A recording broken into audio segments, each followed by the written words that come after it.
Good evening, everyone. Before the stories begin, don't forget to like, subscribe, and tell me in the comments where you're listening from and what time it is. The more you engage, the more these chilling tales will return to your feed. Now, let's step into the dark together.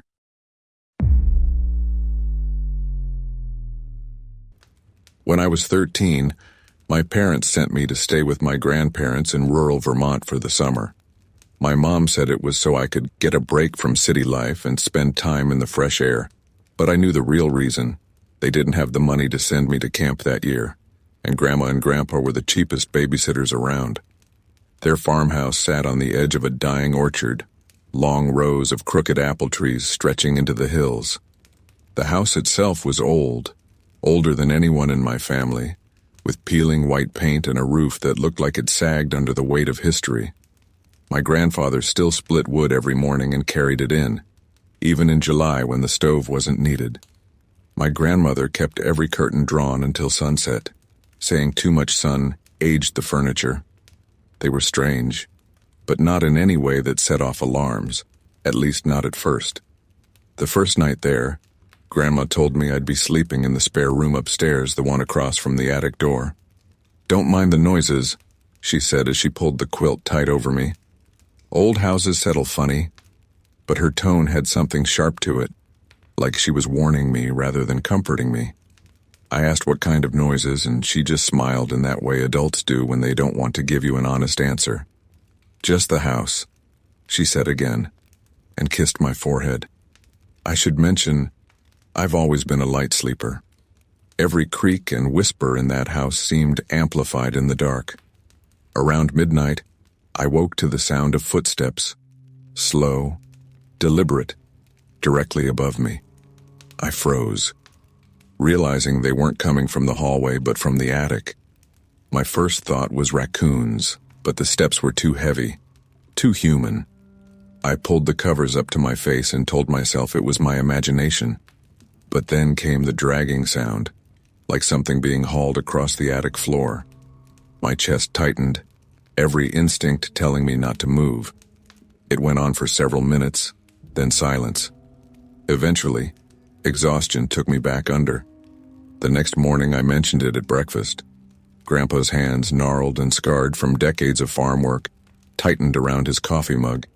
He didn't look at me when he said, "Attic's been locked for years." Grandma just shook her head. Best not to bring it up again. That afternoon, when they both went out back to tend the orchard, I crept upstairs. The attic door was plain wood with a rusted keyhole. Sure enough, it had a padlock on it, one that looked far newer than the door itself. I pressed my ear to the wood and held my breath. Nothing, just silence. But as I leaned in closer, I swear I felt warmth radiating through the door, like someone was standing just on the other side. That night the sounds came again, not just footsteps this time. I heard whispering, too faint to make out words, but definitely human. I sat up in bed, staring at the attic door across the hall. It was closed, locked, unmoving, but the whispers carried through the wood all the same. I didn't sleep at all. By morning, my nerves were shot. Grandpa caught me staring at the attic door as I came downstairs. He set his coffee down hard and said, "That room is not for you. Do you understand me, boy?" His eyes were bloodshot, his jaw clenched like he'd been up all night too. I nodded, but of course I didn't really understand. I only understood that something was in there, and they were hiding it. On the third night, it escalated. The whispering turned into muffled crying, soft and low like a woman weeping. It was so clear, so real that I actually stood in the hallway barefoot, pressing my palm against the locked door. My skin tingled at the contact, and just as I leaned in closer, the crying stopped. Then a single knock came from the other side. I bolted back to bed and buried myself under the covers, shaking until morning. At breakfast, I couldn't take it anymore. "There's someone in the attic," I blurted. I heard them crying. Grandma dropped her fork. Grandpa's face turned so red I thought he'd burst, but instead of yelling, he leaned across the table and whispered, Don't you ever say that again. Not in this house. Not anywhere. His hand was trembling so bad his coffee sloshed over the rim of his cup. That was the moment I knew they weren't just eccentric old people with creaky floors. They were hiding something. Something alive. Something above my room every night. And the worst part was, I had started to feel like whoever was up there knew me too. I barely slept after that breakfast. Every glance at Grandpa's face made my stomach twist. It wasn't just anger in his eyes, it was fear. Genuine, bone-deep fear. I started to think maybe it wasn't just me being paranoid. Maybe they had been living with this thing in the attic for years. That night, I didn't even bother trying to close my eyes. I sat upright in bed, staring at the thin strip of hallway visible beneath my door. Around 1 a.m, the whispering began again. But this time, it wasn't muffled. It was clear. It was my name. Daniel. Drawn out like a breath against glass. I froze.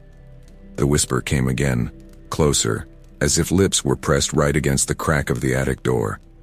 My pulse thudded in my ears so hard it almost drowned it out. But I know what I heard. I stumbled out of bed, heart hammering, and crossed the hall before I could talk myself out of it. My hand hovered over the padlock. Cold air seeped through the keyhole, chilling my fingers.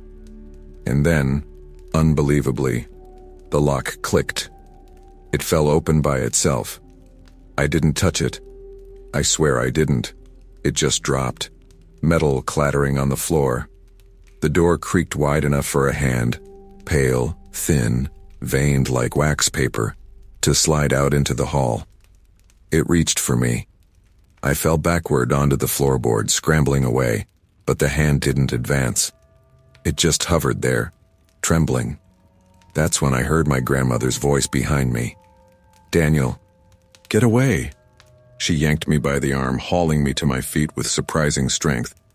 Grandpa came stomping down the hallway in his boots, slamming the attic door shut and snapping the lock back in place. He was shaking, muttering prayers under his breath I didn't recognize. I demanded answers right there in the hallway, my voice cracking. "Who's up there? What's in the attic?" Grandpa didn't yell. He just looked me dead in the eye and said, "Your grandmother's sister." My brain struggled to process it. A sister? I had never heard a word about her. "She was sick," Grandma whispered, her face pale as chalk. "When we were young, she heard things that weren't there. She did things.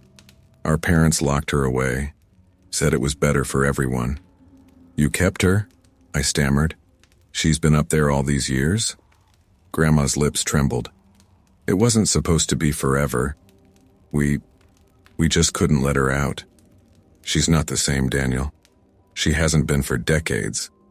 I wanted to scream at them, to tell them they were insane, that you can't keep someone trapped like an animal. But before I could, the attic door shook violently, hard enough to rattle the frame.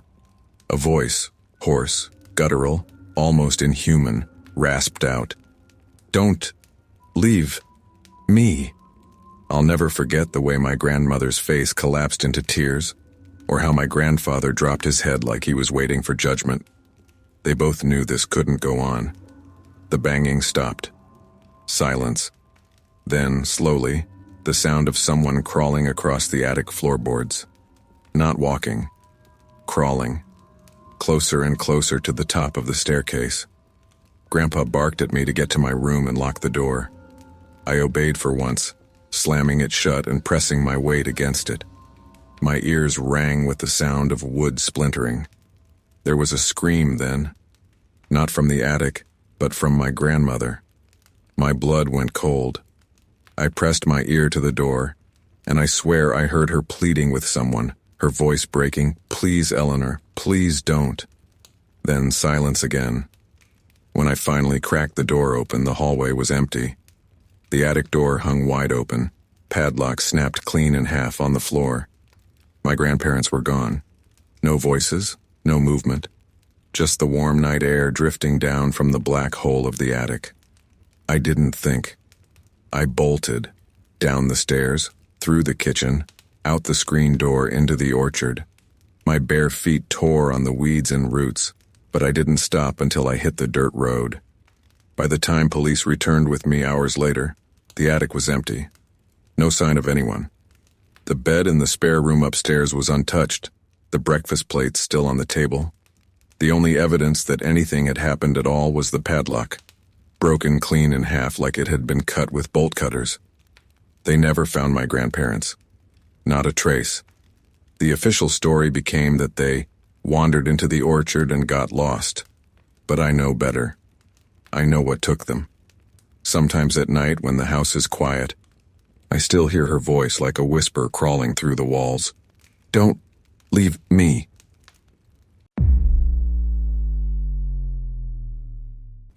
When my mom first asked me to spend a week with my grandmother down in Florida, I thought she was exaggerating about how much help she needed.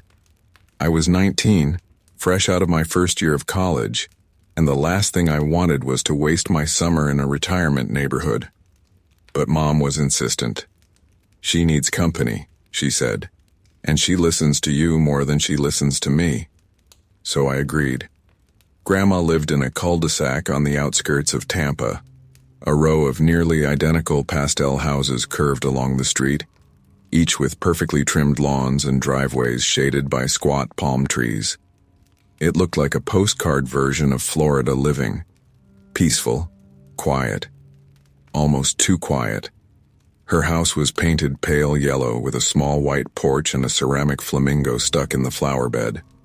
From the outside, it looked warm and inviting. But the moment I stepped inside, I noticed something strange. Every curtain was shut tight, pinned into place with old thumbtacks. Not a single window let in daylight. Even in the middle of the afternoon, the house felt dim and stuffy, with just a couple of lamps glowing weakly in the corners. The air smelled faintly of mothballs, old paper, and something sour, like damp laundry that had sat too long in a washer. "Why's it so dark in here, Grandma?" I asked, pulling at one of the curtains. She reacted faster than I expected, slapping my hand away with surprising force. Her eyes were sharp and watery. "Don't," she whispered. "Too many eyes at night." I tried to laugh it off. Too many eyes? She didn't explain. She just shuffled to her recliner, muttering something under her breath I couldn't make out. I chalked it up to paranoia or dementia. Mom had already warned me that her memory slipped sometimes. Still, the way she said it made a small knot form in my stomach. The first 2 days went by uneventfully. I took her to the grocery store, helped her pick up medication from the pharmacy, and spent evenings watching old reruns of game shows with her. She asked me the same questions repeatedly, whether I was dating anyone, what classes I was taking, if I remembered the summer we'd gone fishing when I was a kid. She laughed at her own stories, even when she told them twice in the same hour. It was sad, but manageable. I kept reminding myself I was there to make sure she was okay. The nights, though, felt different. On the second night, I woke to a faint knocking. Just 3 soft taps, barely audible over the hum of the refrigerator. I lay frozen in the guest bed, staring at the ceiling. After a few seconds, it stopped.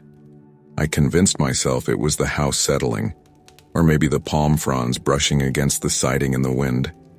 Still, I had a hard time falling back asleep. When I mentioned it at breakfast, Grandma looked at me strangely and shook her head. Old houses talk. Best not to listen too closely. That was all she said. The third night, I woke to something worse. I heard the distinct creak of a door opening. My heart jolted as I realized it was the front door. I slipped out of bed, padded down the hallway, and froze in the living room. Grandma stood at the open screen door, her white nightgown fluttering in the humid breeze.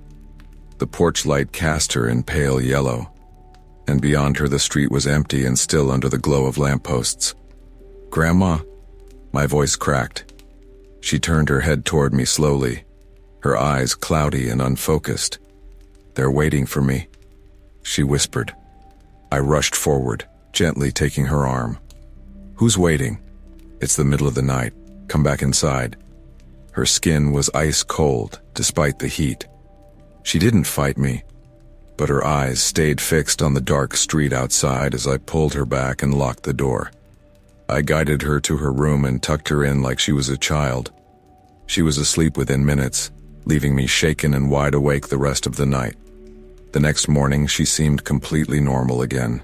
She was sharp, frying eggs and teasing me about how long I slept in. When I brought up what had happened, she laughed.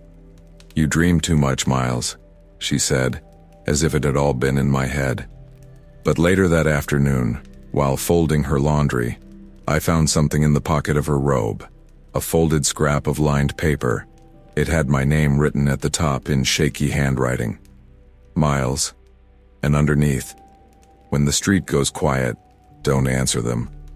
I must have stared at that note for 10 minutes straight, my mouth dry, my hands sweating. It was her handwriting.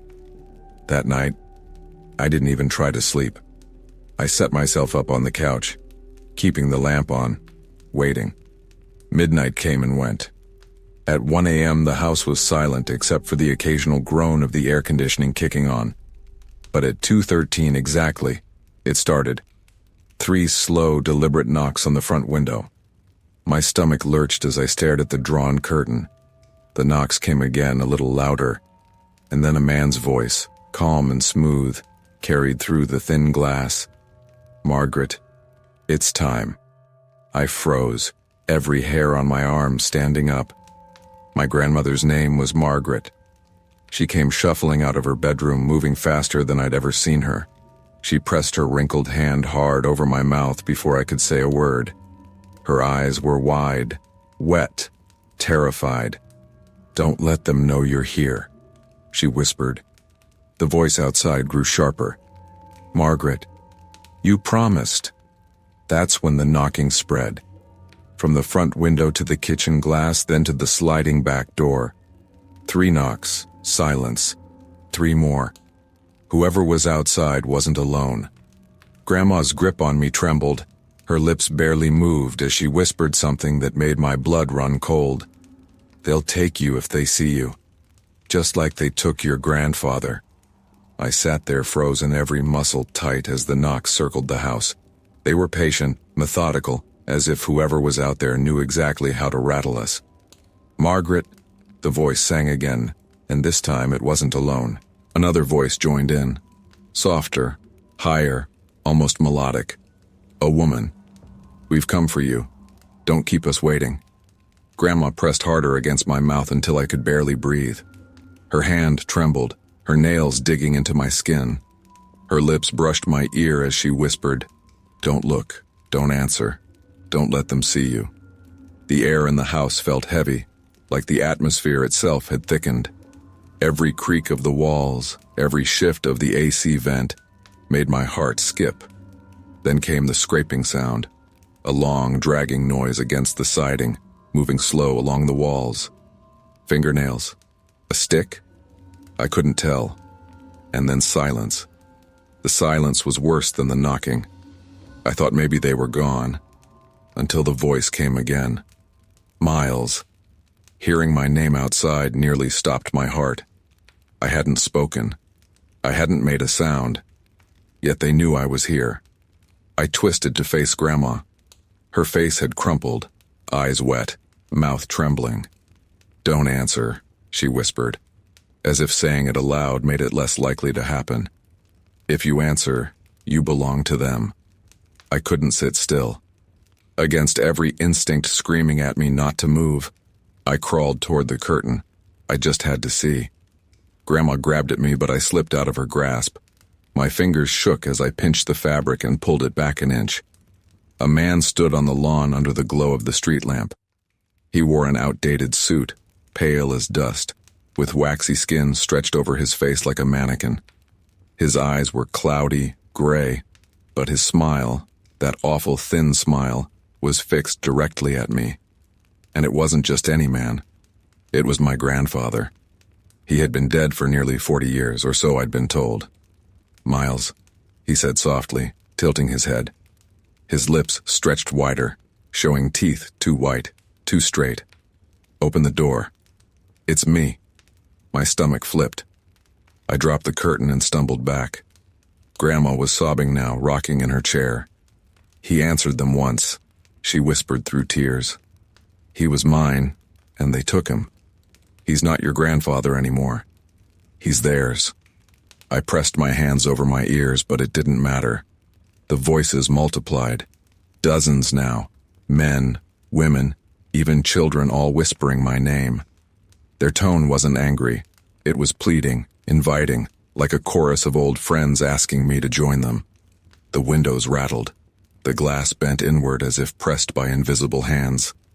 I swore I saw shadows stretching across the curtains, shapes that shouldn't have been there. Too tall, too thin. And then, a new sound. The click of the screen door unlocking by itself. Grandma cried out, scrambling from her chair with a burst of strength I didn't know she had. She dragged me into the hallway and slammed us into the bathroom, locking the door. We huddled in the corner as footsteps creaked across the living room floor. Slow, deliberate, pacing. For nearly an hour they stayed. The voices whispered from every direction, seeping through the walls. Miles, come outside. It's warm. It's safe. It's time. The grandfather clock struck 3 times in the hall. At that exact moment, the voices stopped. The footsteps faded. The air lightened. It was like someone had thrown a switch. We waited until dawn before unlocking the bathroom door. The house was empty. The screen door was closed.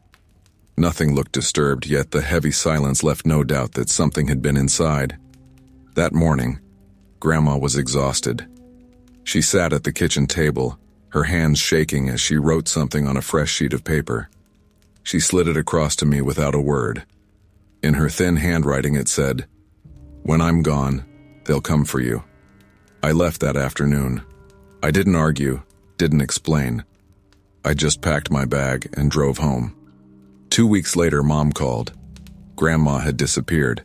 The police said she must have wandered into the neighborhood and gotten lost. But the search dogs never found a trail, and none of the neighbors had seen her leave. The only thing unusual inside her house was that every mirror had been covered with sheets, except one in the hallway. That one was uncovered, and a single smudged handprint was pressed into the glass, far larger than hers could have been. Since then, I've tried to tell myself it was all in her head, that maybe I imagined more than I actually saw. But late at night, when the world is quiet, I sometimes hear it again. 3 soft knocks at my window, and then a voice that sounds just like him. "Miles, open up, it's time."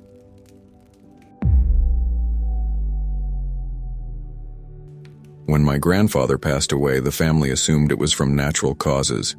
He was 89, frail, and had lived alone since my grandmother died years earlier. We grieved, of course, but it wasn't a shock. What did shock me was the letter. At the funeral, after everyone had gone home, my mother handed me a sealed envelope. She said Grandpa had left it specifically for me.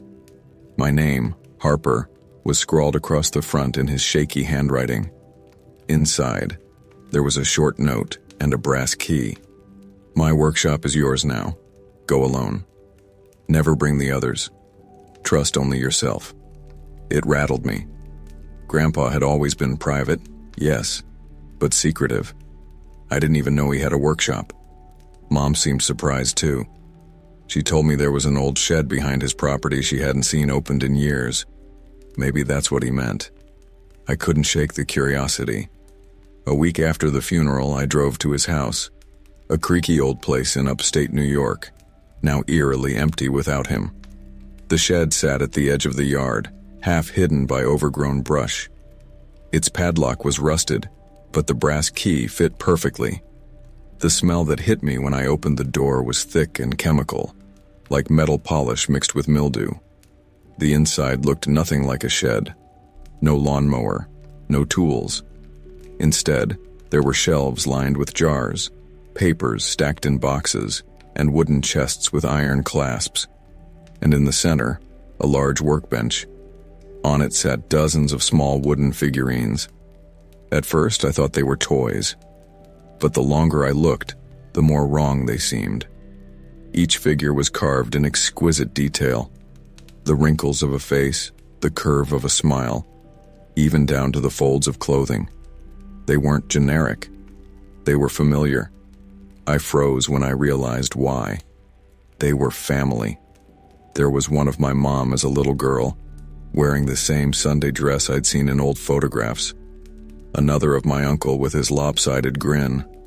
Even my grandmother was there, captured in exact detail, down to the brooch she always wore. And at the end of the row, a carving of me. It was me as a child, maybe 6 years old, holding my favorite stuffed bear. The bear I'd lost on a family road trip years ago. I hadn't seen a picture of it since. How could Grandpa have remembered that much detail? A chill ran through me as I scanned the table again. There weren't just carvings of people. Some of the figures had been broken, their faces split, their arms cracked. One was burned, its torso blackened with ash. I recognized them too. My cousin Andrew, who'd died in a house fire. My Aunt Elise, who'd been killed in a car crash. I felt dizzy, my stomach twisting as I backed away from the bench. This wasn't just a hobby. This wasn't innocent. In the corner, covered by a cloth, was a larger shape. My hand shook as I pulled the fabric away. It was a figure too, but life-sized. It was my grandmother. Every wrinkle, every strand of hair, her brooch pinned in place. Her eyes were carved shut, but the likeness was so disturbingly real I staggered back against the wall. That's when I heard the door slam behind me. The key I'd left in the lock turned on its own. The shed was dark, except for a faint glow from the cracks in the wooden floorboards. A low hum filled the space like something electric buzzing beneath the wood. And then I heard it. A whisper. It came from the figurines. Not one, all of them. Whispering in unison, soft and desperate. I couldn't make out words at first, but as I leaned closer, they grew clearer. Help us. The whispering filled the shed, surrounding me like the walls themselves were breathing. Help us. Help us. The carved faces of my family flickered in the faint glow from below, their expressions frozen in wood yet somehow pleading. I staggered back, clutching the edge of the workbench. My pulse thundered in my ears. This couldn't be real. It had to be some kind of trick. But when I lifted the figurine of my mother, a small carving of her as a girl, the whispers grew louder, sharper, like static pressing directly into my skull. I dropped it instantly. The moment it hit the bench, I heard something else. A voice, clearer than the rest. Harper. I froze. The sound wasn't coming from outside. It came from the figure of my grandmother, the life-sized carving standing in the corner. Her wooden lips hadn't moved, but the voice was hers. Don't stay here, it whispered.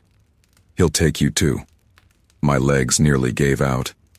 I stumbled toward the door, yanking at the lock, but the key spun uselessly, jammed from the outside. I slammed my shoulder against the wood, but the door wouldn't budge. The humming beneath the floorboards grew louder. The cracks glowed brighter, pulsing like a heartbeat. Then, one by one, the figurines began to shift. Not by much, just the smallest tilts of heads, the faintest rotations of their carved hands. But it was enough. Enough to send me into blind panic. I kicked at the floorboards, prying one loose. Beneath it wasn't dirt, like I expected. It was stone. Smooth, cold stone etched with symbols I couldn't recognize. The glow leaked from the cracks between them, searing white like molten metal. And under the hum, there was something else. A pulse. A breath. Something alive beneath that floor. My grandfather hadn't been carving for art. He'd been binding. I looked again at the broken figures. My cousin, my aunt. Their cracked, burned likenesses lined up with the way they had died. The realization clawed at my chest. Grandpa hadn't been remembering them. He'd been collecting them, containing them, or worse.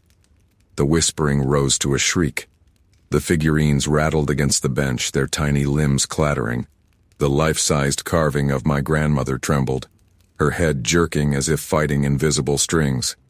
Her voice came again, desperate now. "He made us stay. Don't let him keep you too." And then, over her words, a new voice thundered, deep, commanding. My grandfather's. "You opened the door, Harper. You accepted the gift." I clutched my ears, but his voice wasn't in the room. It was inside me, vibrating through my ribs. The key in the door rattled, then snapped in half, the metal clinking to the floor. I was trapped. The glow beneath the boards erupted in a blinding flash. When I could see again, the figurine of myself, the little wooden child holding the stuffed bear, had moved. It no longer sat on the bench. It was in my hands. I dropped it with a scream, but it clung to my palms like it was fused there. I tried to fling it away, but my fingers wouldn't release. The whispering poured into my head all at once, every voice, every family member, screaming inside my skull. And then the wooden figure opened its mouth. My own voice came out. "Help me." The light snapped out, plunging the shed into darkness. The voices silenced in one crushing instant. When I finally stumbled free hours later, the door swung open as if it had never been locked. The shed stood silent in the dawn light, the carvings perfectly still, just wood again. I told myself to burn it, to torch the whole place to the ground. But I didn't. I couldn't, because the figurine of myself was gone. And sometimes at night, I wake up to the sound of tiny wooden feet scraping across my bedroom floor.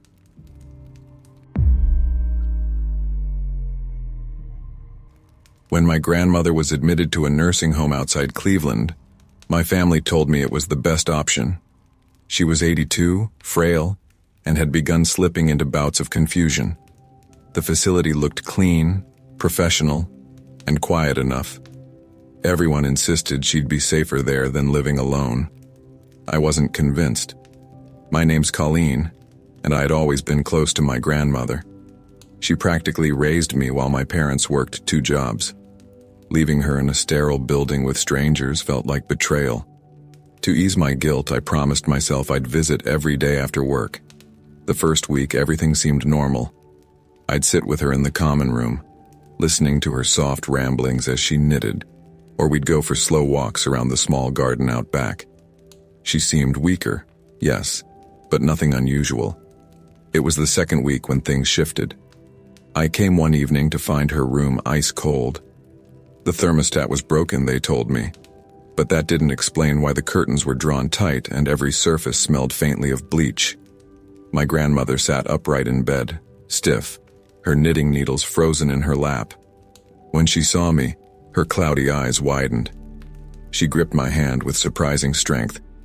"You can't let them take me," she whispered. "Grandma, who?" I asked, forcing a smile. Her lips trembled. "The ones who walk at night. They already have the others." I thought it was confusion, dementia. But her nails dug into my palm until they broke skin. Her voice grew urgent. "Colleen, you must promise me. Don't fall asleep here. Don't let them see you." That night, as I left, I asked one of the nurses about her strange behavior. The woman smiled politely, too politely, and said patients often made things up when their memory faded. "Try not to take it to heart," she told me. But as I walked through the hallway, I noticed something odd. Half the rooms were empty, their doors open, beds stripped bare.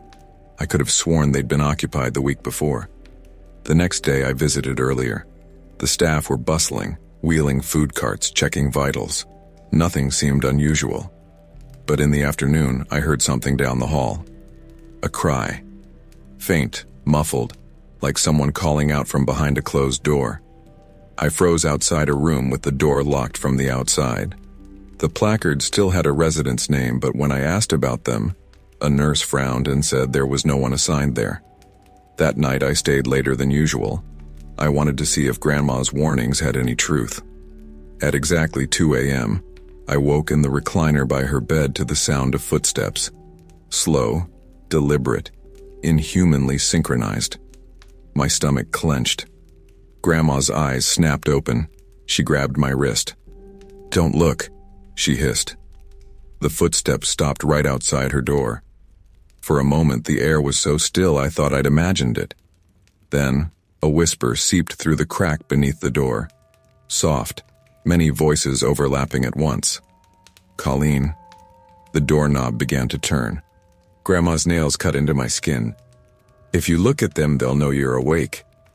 My lungs burned as I held my breath, forcing my eyes shut.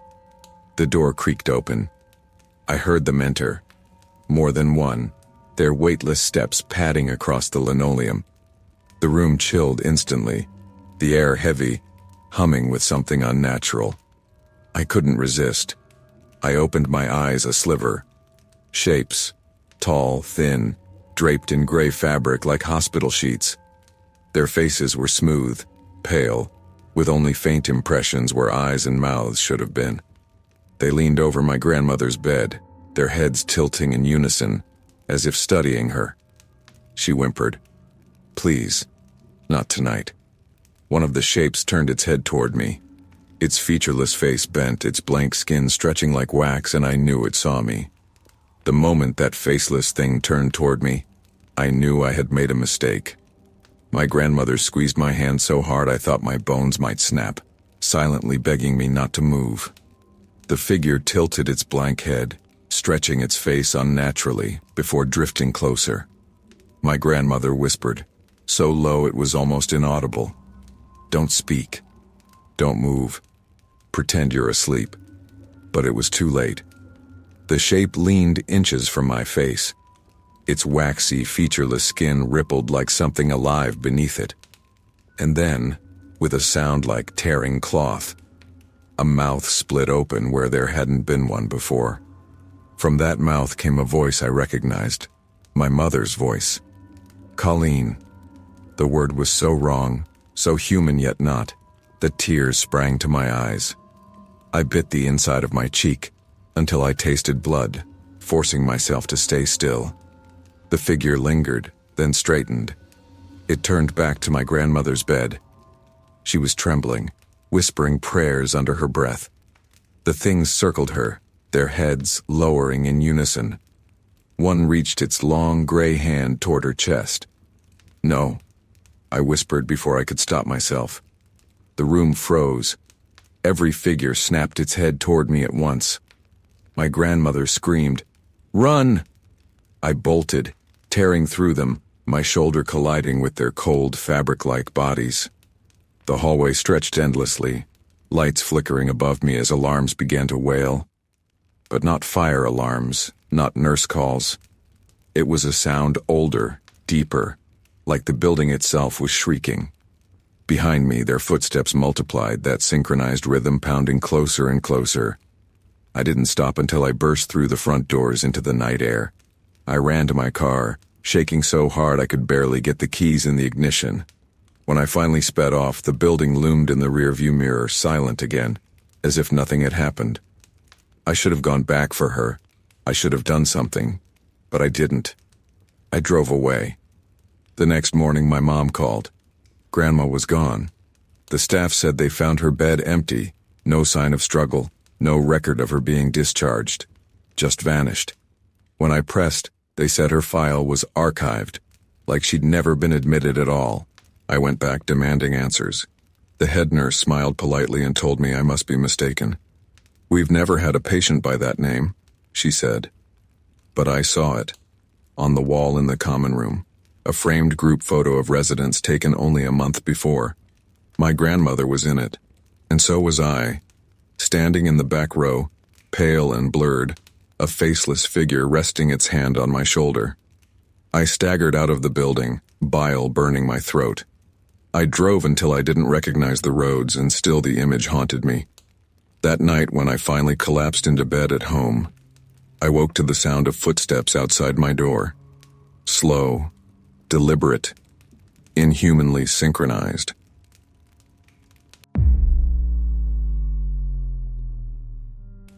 When my grandfather died, everyone in the family expected his modest estate to be divided evenly. He wasn't a rich man, but he owned land in rural Pennsylvania and had saved a surprising amount from his years as a coal worker. But when the lawyer read the will, my name was the only one mentioned. The entire property, the farmhouse, the surrounding land, even his old savings account, was left to me. The lawyer said my grandfather had been very clear about it, even changing the will only a year before he passed. The rest of the family was furious. My uncles stopped talking to me, and my mother cried for days, convinced she'd done something to upset her father in his final years. I didn't understand either. I'd loved my grandfather, sure, but I wasn't his favorite. At least I hadn't thought so. Still, I drove down that week to see the property. My name's Jonah, and at the time I was 23, fresh out of college, broke, and suddenly holding the deed to a place I'd only visited a handful of times as a kid. The farmhouse sat on a hill at the edge of a forest. The roof sagged, the porch tilted, and the windows were cloudy with age. Inside, the air smelled like dust and iron. Everything was exactly as I remembered. The old recliner, the wood stove, the smell of tobacco soaked into the wallpaper. But the basement was new to me. Growing up, Grandpa had never let anyone go down there. When I asked, he'd say it was just storage. But now the will included a line that unsettled me. The cellar holds the truth. Keep it locked until the time comes. Of course, I went down there that first night. The basement door creaked open with a draft of air that smelled of soil and something metallic. The stairs groaned under my weight as I descended into darkness. At the bottom was a single bare bulb swinging above a dirt floor. And in the center of the room, a circle carved into the earth. It was deep, maybe 6 feet across, lined with stones etched in symbols I didn't recognize. At the edges of the circle sat objects: a cracked porcelain doll, a rusted lantern, an old wedding ring, and what looked disturbingly like a lock of hair tied with twine. I stood frozen, staring. This wasn't storage. This was deliberate. The air seemed heavier down there, like it clung to my lungs. As I stepped closer, I saw something even stranger. Carved into the wall above the circle were names. Dozens of them. Some I didn't recognize, but others I knew well. Family names. My uncles, my mother's, my cousins, even mine. The dirt shifted. At first I thought it was a rat, but then I saw fingers. Thin, gray fingers pushing up from the soil within the circle. They clawed at the surface but never crossed the line of stones, as if trapped. I staggered back, my heart hammering in my chest. The fingers withdrew. Silence returned. I bolted upstairs, slamming the basement door shut. My hands shook so badly I could barely lock it. All night I lay awake, trying to convince myself it was exhaustion, grief, stress, anything but real. But when morning came, there was a note slid under my bedroom door. The handwriting was my grandfather's. "The circle breaks tonight. Be ready." The note lay on the floor like it had been waiting for me all night. My hands shook as I picked it up. The handwriting was undeniably his, the same slanted loops I'd seen on birthday cards and grocery lists. "The circle breaks tonight. Be ready." I wanted to run, drive off and never come back. But the thought of leaving that basement behind for someone else to find made me sick. I had to know what he'd done. All day the house felt wrong. The air was too still. The walls seemed to lean in. I tried distracting myself, cleaned the kitchen, sorted old mail, even fixed a leaky faucet. But my eyes kept drifting back to the basement door. At sunset, the temperature dropped unnaturally fast. My breath fogged in the air inside the living room. From below came faint noises, scratching, shifting, like something restless under the floor. When the old grandfather clock in the hall struck midnight, the sound rose to a chorus. I grabbed a flashlight and forced myself to unlock the door. The stairs moaned as I descended, every nerve in my body begging me to turn back. The basement was alive. The circle glowed faintly, the carved stones pulsing with dull red light. The soil inside writhed as pale hands clawed at the surface. Dozens of them, faces pressed against the dirt, mouths opening in silent screams. The names carved into the wall burned faintly, one after another. My family's names. Some glowed brighter than others, and as if the dead were being counted. And then I saw it. At the very bottom of the list, fresh and raw like it had just been carved. Jonah. My flashlight flickered. The ground inside the circle split with a crack and something began pulling itself upward. Not just hands this time, shoulders, a torso, a head. Its face was blurred, shifting between features I recognized and ones I didn't. My uncle's eyes, my cousin's nose, my mother's jaw, all stitched into one. The voices came all at once, overlapping into a roar. Help us. Join us. Finish what he began. I dropped the light, stumbling back against the wall. My grandfather's voice boomed inside my head, as clear as if he were standing next to me. You're the heir, Jonah. The blood binds to you now. The figure fully emerged, dragging itself free. It stood taller than a man, its body patchwork pale, stitched with scars that bled into nothing. It reached for me with long, shaking arms. I screamed, lunged for the stairs, but the door above slammed shut. The lock clicked into place on its own. The air thickened, pressing on my chest. My grandfather's voice grew louder. I kept them. I bound them. For you. Images crashed into my head. Every death in the family. My cousin's car crash. My aunt's sudden illness. My grandmother's heart attack. None of them had been accidents. They had been offerings. Grandpa hadn't loved us. He had been collecting us, preparing me. The thing stepped closer. Its shifting face twisted, settling for a moment into the likeness of my mother. It smiled with her lips. Stay with us, Jonah. It whispered. I hurled the flashlight at it, breaking through the circle. The stones scattered, their glow extinguished. The thing screamed, a chorus of voices shredding my eardrums as hands erupted from the soil, not reaching for me but dragging the creature back down. Its body split and warped as dozens of pale faces clawed at it, pulling it beneath the dirt. I collapsed on the stairs, covering my ears, sobbing as the ground sealed shut. The whispers died. Silence returned. When I finally stumbled out into the cold dawn, the house felt empty, hollow. I locked the basement door behind me and swore I'd never return. But the will was mine. The land was mine. The curse was mine. And last night, back in my apartment miles away, I found something waiting under my bed. A scrap of soil, a smooth stone carved with my name, and the faint sound of fingers scratching at the floorboards.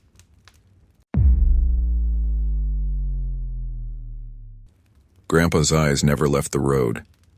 He sat rigid behind the wheel, both hands locked tight, his jaw clenched like every mile was a battle.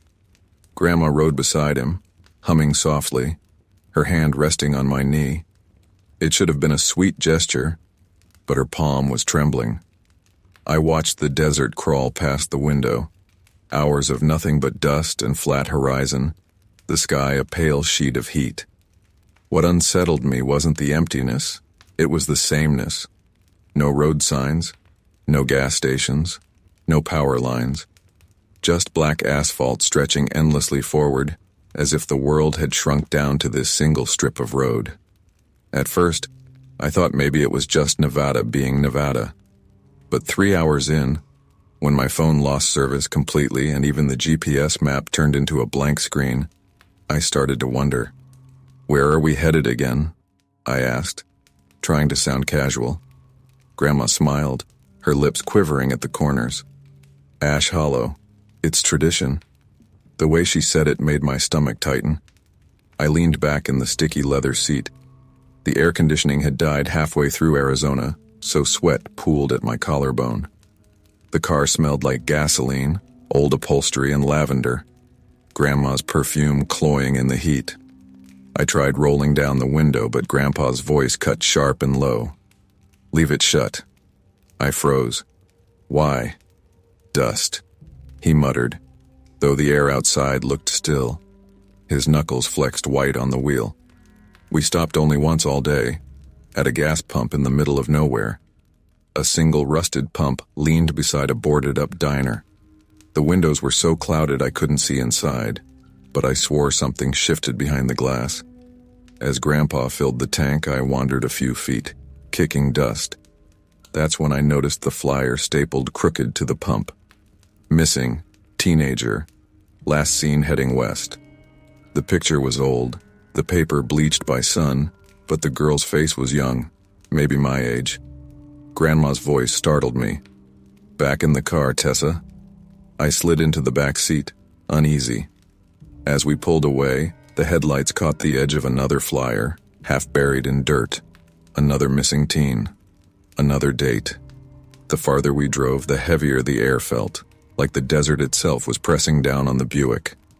By dusk, my head throbbed, and my skin felt too tight. That was when Grandpa finally spoke again.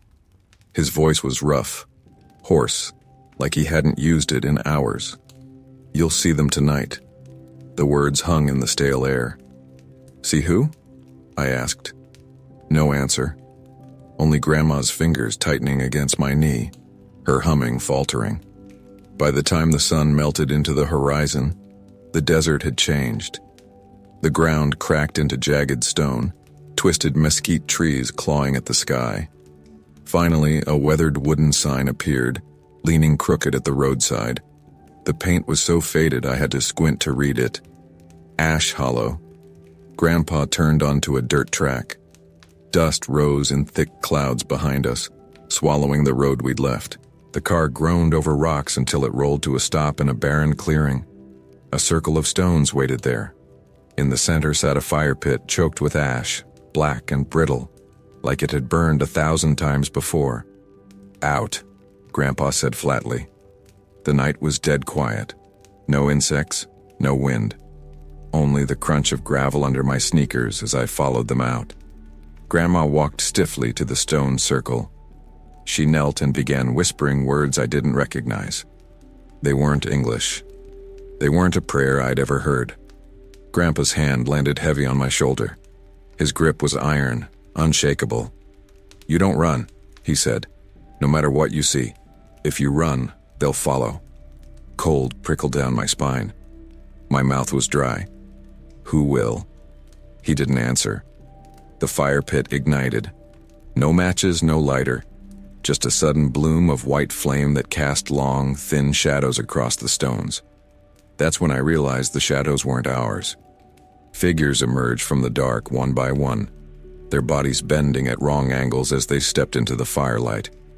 They were tall, impossibly thin, draped in gray rags that fluttered without wind. Their faces were hollow, skin stretched tight over bone, mouths curved into gaping grins too wide, too fixed. They circled slowly, heads jerking side to side like animals sniffing prey. Grandma's voice cracked as she chanted faster, her hands pressed to the dirt. One of the figures stopped in front of me. Its grin widened until the skin split at the corners, thin trails stretching like torn paper. Its voice was a hiss, not in the air, but inside my skull. "You're the one." I staggered back, but Grandpa's grip only tightened. His eyes were wet, his jaw set like stone. "This is the last time," he whispered. His voice broke. And in that moment I realized this wasn't a family trip. It was a handoff. The circle of fire burned white, its light bleaching the desert stone and making the air shimmer like heat waves. My chest tightened with every breath, like the flames were stealing the oxygen. The figures swayed closer, their bodies bent and cracked, long limbs folding at unnatural angles. The grin never changed, fixed wide and unblinking, stretching farther the longer I looked. Grandma's chanting grew frantic. Her voice shook, syllables breaking like she was forcing words out she didn't want to say. Sweat dripped down her temples as she pressed her palms harder into the dirt. One of the gray figures leaned inches from me. Its mouth didn't move, but I heard it clearly, inside my skull. "She is marked." The others shifted in unison, tilting their heads toward me like predators catching scent. Their grins widened. I jerked back, panic exploding through me. "What the hell is this?" I shouted. Grandpa's hand crushed harder onto my shoulder. His face was twisted, jaw trembling, eyes brimming with tears. He didn't blink away. "It's the only way," he rasped. "Every generation, one grandchild. That's the bargain." I stared at him in disbelief. "Bargain with what?" "With them." He flinched at the word them. The gray figures hissed in unison, a sound like dry leaves scraping together. "Don't run," he begged me. "Please, don't make this worse." But I stumbled back anyway, shaking my head, bile rising in my throat. You brought me here to give me to them?" Grandma's voice cracked mid-chant. She choked on a sob but kept going. The ground beneath the stone circle pulsed, fissures splitting open, black ash spilling upward like smoke. Something larger stirred below, something that made the figures recoil slightly as though even they feared it. I turned, bolting toward the car. Gravel sprayed under my sneakers. My legs pumped with adrenaline, but before I made it 3 steps, something seized my ankle. Cold. Thin. Fingers like wire. I screamed as I hit the ground. A gray figure was on me, its grin stretching impossibly wide, jaw unhinging with a crack. From its gaping mouth poured a sound, not words but voices. Dozens, hundreds, screams layered over whispers, layered over cries for help.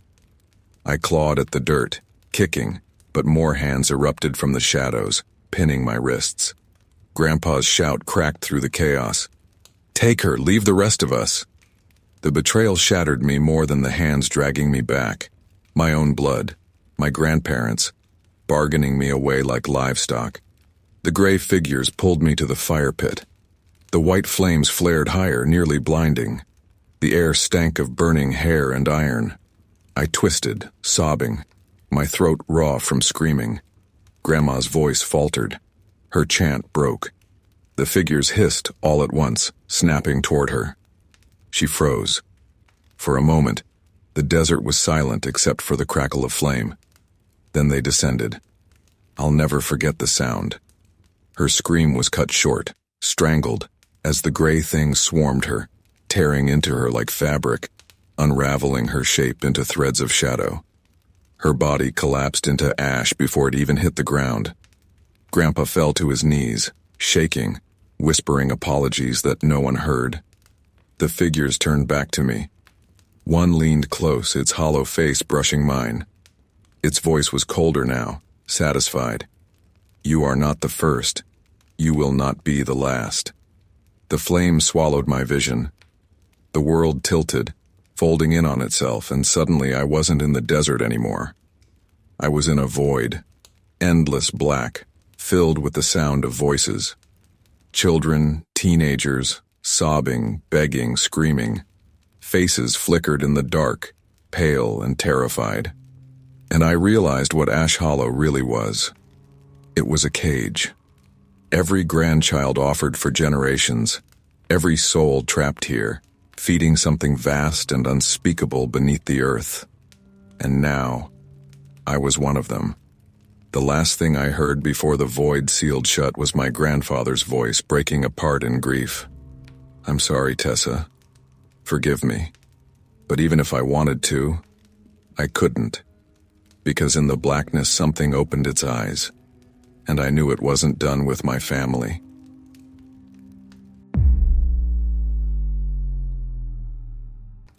The drive out to my grandparents' farm felt longer than it should have.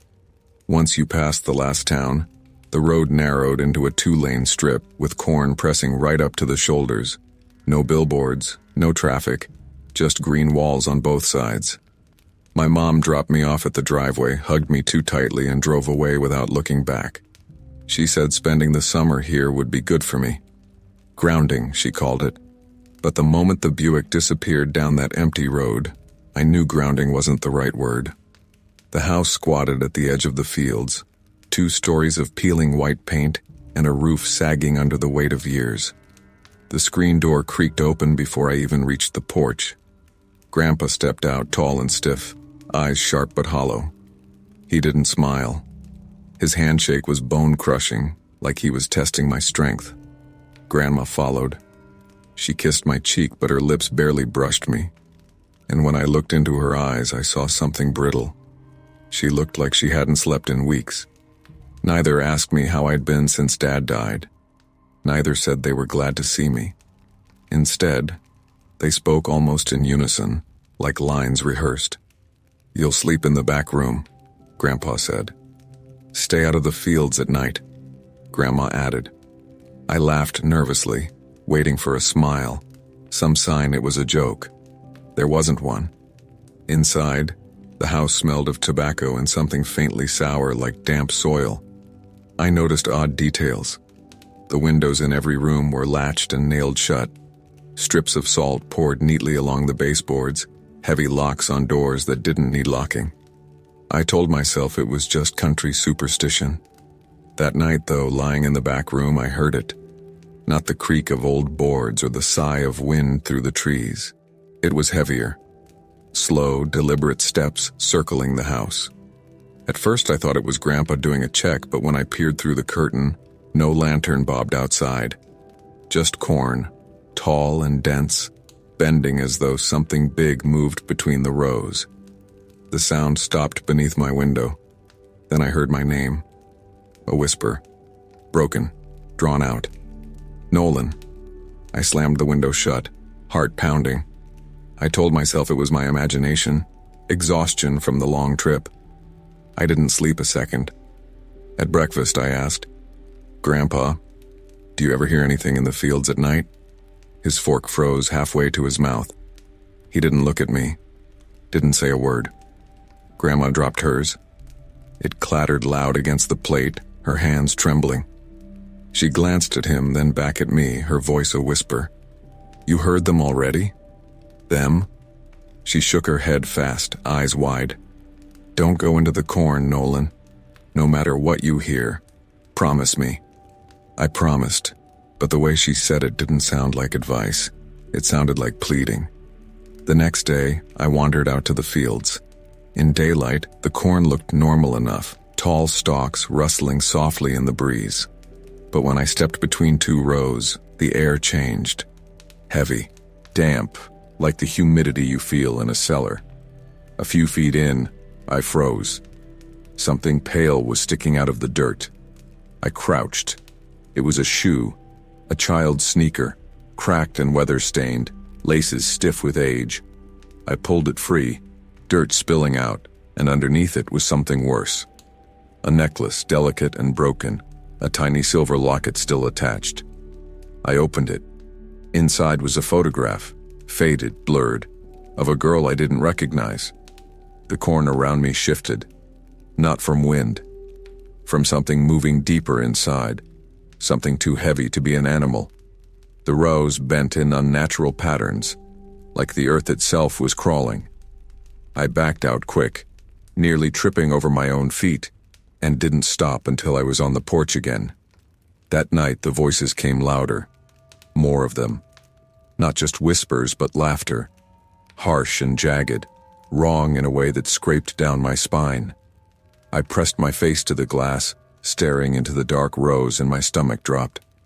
The corn wasn't just swaying, it was shifting like the entire field was breathing. Grandpa started chaining the doors that evening. Heavy iron links across the back door, padlocks on the front. He didn't eat, didn't speak, just muttered prayers under his breath while Grandma stared at her plate, eyes brimming. I thought maybe I was losing my mind. Until the fourth night. That was when I saw something step out of the corn. It looked like my father. Same face, same tired smile, same flannel shirt he'd been buried in. He stood in the yard, dust clinging to his boots, staring up at my window. My throat closed. My chest ached. Tears blurred my vision. He lifted a hand, palm out, and his voice rose soft, coaxing. "Son, come out. I'm not gone, I was waiting for you." Every cell in my body screamed it was impossible. But grief makes you weak. I reached for the window lock. Then Grandpa's hand seized mine in an iron grip. His face was pale, his eyes burning. "That's not your father," he whispered hoarsely. "That's what the fields keep. And if you open that door, it'll never let you go." Grandpa's grip on my wrist was crushing.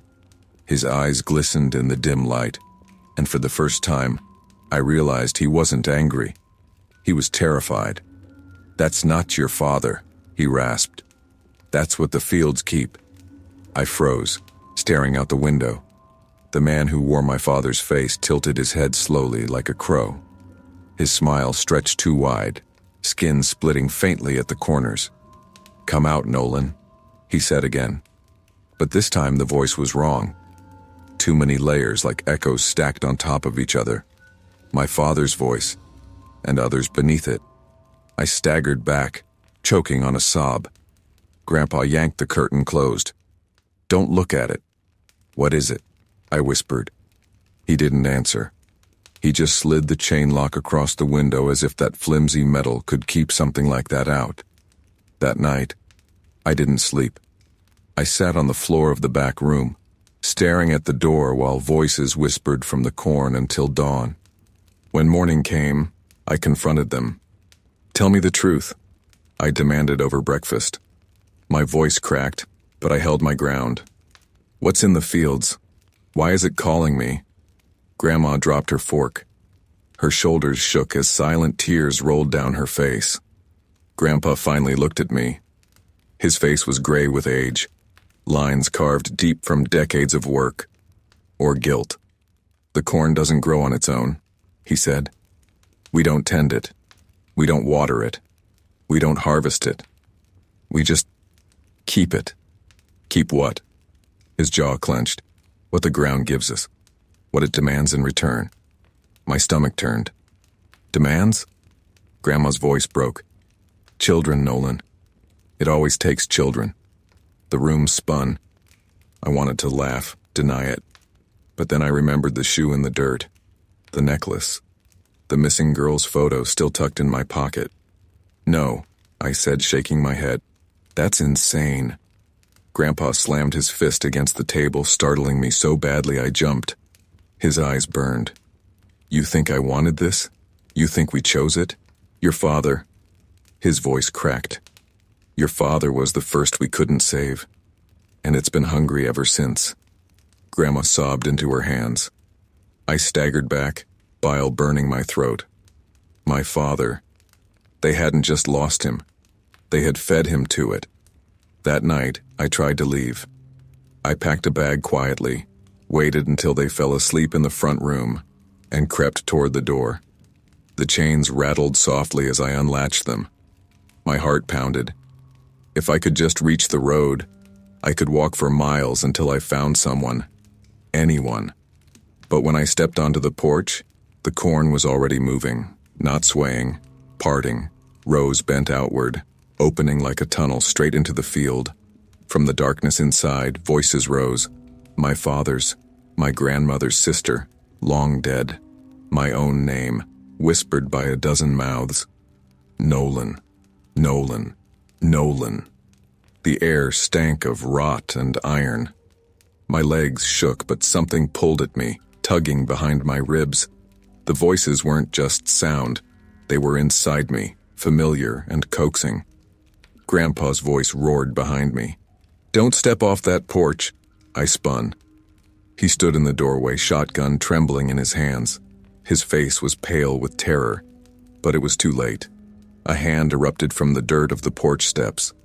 Thin, pale, too long. It wrapped around my ankle. Another clawed up beside it. I screamed, kicking, but more hands burst from the soil, grabbing, pulling. They weren't attached to bodies, just endless arms stretching out of the earth. Grandpa fired. The blast lit up the night, corn snapping back as the figures inside shrieked in a chorus of stolen voices. The hands loosened for a second, and he hauled me back, dragging me inside as Grandma slammed the door shut. The chains rattled back into place. I lay on the floor gasping, ankle bleeding where the fingers had torn skin. Grandma's voice shook as she whispered, "It knows you now. It won't stop until it has you." For 3 days we stayed inside. The whispers never stopped. They grew louder at night, sometimes mimicking my own voice calling through the walls, "Let me in!" On the fourth night, the house shook. The corn pressed right up against the windows, stalks tapping against the glass like fingers. And then I saw it. Not my father this time. Me, standing in the yard. Same face, same clothes, same scar on my chin from when I fell off my bike at 10. The copy smiled up at me. "You belong to us already," it whispered. The window cracked. Grandma screamed. Grandpa fired again, but this time the blast didn't scatter them. The corn swallowed the pellets like they'd been nothing. Hands shattered through the glass, grabbing, pulling. My doppelganger's grin widened, its teeth too sharp, too many rows. Grandpa shoved me back, yelling at me to run. The last thing I saw as I stumbled down the hallway was the corn swallowing him whole, dragging him through the broken window. Grandma's voice shrieked behind me. Then silence. And now I'm alone. The corn surrounds the house on all sides, pressing closer every night. I hear them whispering my name in every voice I've ever loved. I don't know how much longer the doors will hold, but I know this: sooner or later, the farm takes everything.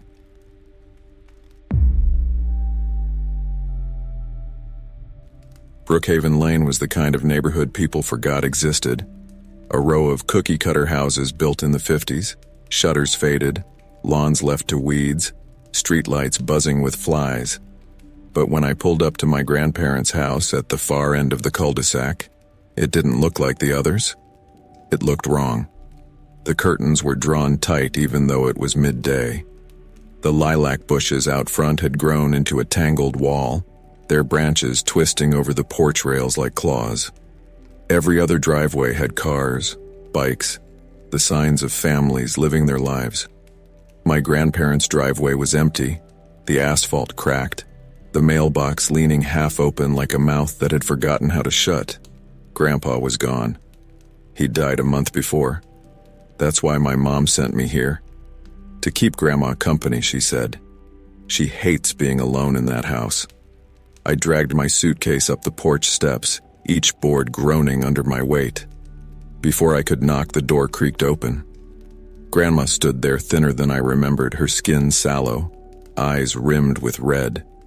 She hugged me stiffly, her bones sharp under my arms, and when she pulled away, her gaze shot immediately toward the ceiling.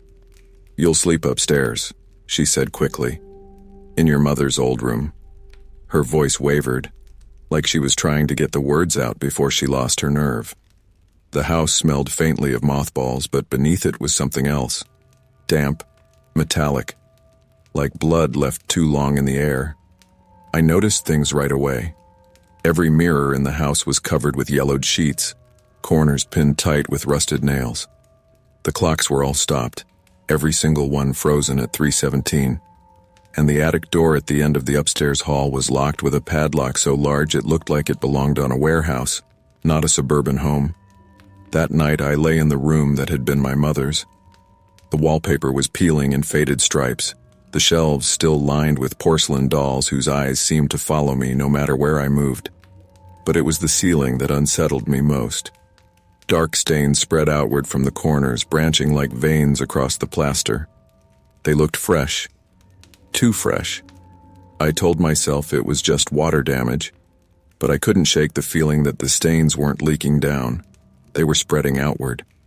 Sometime after midnight, I woke to a sound above me. At first I thought it was the house settling, but it kept going. Slow, rhythmic, a dragging, like something heavy being pulled across the floorboards. There was no room above mine, just the attic. I held my breath. The dragging stopped. Then came the whispering. Faint at first, just a hiss through the plaster. I pressed my ear to the wall, and that's when I heard it clearly. My name. Eli. The voice was soft, familiar. I bolted upright, heart hammering, and stumbled down the stairs 2 at a time. The kitchen light was on. Grandma was sitting at the table, her hands folded, staring at nothing. Her lips were moving silently. "You heard it," she said before I could speak. Her voice was flat, resigned. My throat was dry. "What is it?" She finally looked at me, and her eyes were wet with something like guilt. Her lips trembled. "Not what?" she whispered. "Who?" I frowned, shaking my head. "Grandma, She suddenly gripped my hand across the table, her skin cold as ice. Her gaze flicked upward again, toward the ceiling, toward the stains spreading like veins. Her voice broke as she whispered, so low I almost didn't hear it. "It's your turn now." Grandma's grip on my hand was like iron. Her eyes glistened with tears, but her voice was steady, like she'd been preparing to say those words my whole life. "It's your turn now."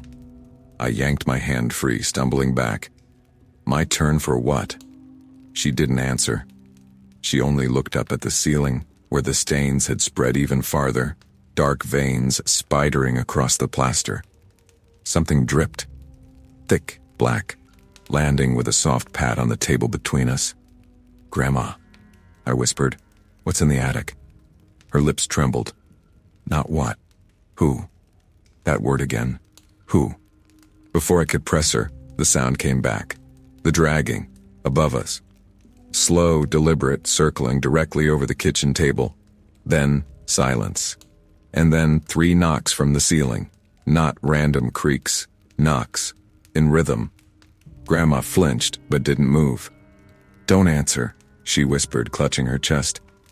"Don't ever answer." But I couldn't sit still. My legs moved before my mind caught up, carrying me up the stairs toward the attic. The air grew colder with each step. By the time I reached the landing, my breath was fogging in the hall. The padlock on the attic door rattled softly, shaking against the wood like something inside was pulling at it. I froze. My name hissed from the crack beneath the door. "Eli." I staggered back. It was my mother's voice. She'd died when I was 10. My hand reached out on its own. I needed to hear her again, to believe. Then another voice joined hers, my grandfather's, and then dozens more, layered, whispering, hissing, crying. All familiar. All family. The padlock snapped. The door creaked open, and the smell hit me first. Rot, iron, and something sweet, cloying, like spoiled fruit. Inside, the attic was pulsing. The walls themselves seemed to breathe, plaster stretching and collapsing like lungs. Stains bled down from the rafters, dripping onto the warped floorboards. And in the center, crouched in the dark, was something that made my mind rebel. It had no shape I could describe. Faces pressed outward from shifting flesh. Mouths opening and closing soundlessly. Eyes blinking before sliding back under the skin. Hands jutted out and sank away again. Dozens, hundreds, all human, all wrong. And I knew them. I recognized the curve of my mother's cheek, my grandfather's jaw, a cousin's eyes, faces of family long dead, all of them here, all of them bound into this thing. It turned toward me, and when it spoke, every voice I'd ever loved poured from its mouths. "We kept you safe, we fed it for you. Now it's your turn." I screamed, slamming the door, but hands shot through the gap, cold, wet, grasping my wrists, my throat. I tore free and tumbled down the stairs as Grandma staggered toward me, tears streaking her face. "I'm sorry, Eli. We all had our turn. It's how we survived." She pushed me toward the door. "Run." But I couldn't. The house itself groaned, walls shuddering, veins of black spreading like cracks through the ceiling and down the walls. The voices swelled, deafening, pulling me back up the stairs. Grandma fell to her knees, sobbing, as the front door slammed shut on its own. I clawed at the doorknob, but the air thickened, heavy like the whole house was breathing against me. I turned, choking on terror, as the attic door burst wide open. The thing spilled out, faces stretching, hands clawing, dragging itself down the hall toward me. Every voice screamed my name at once. "Eli!"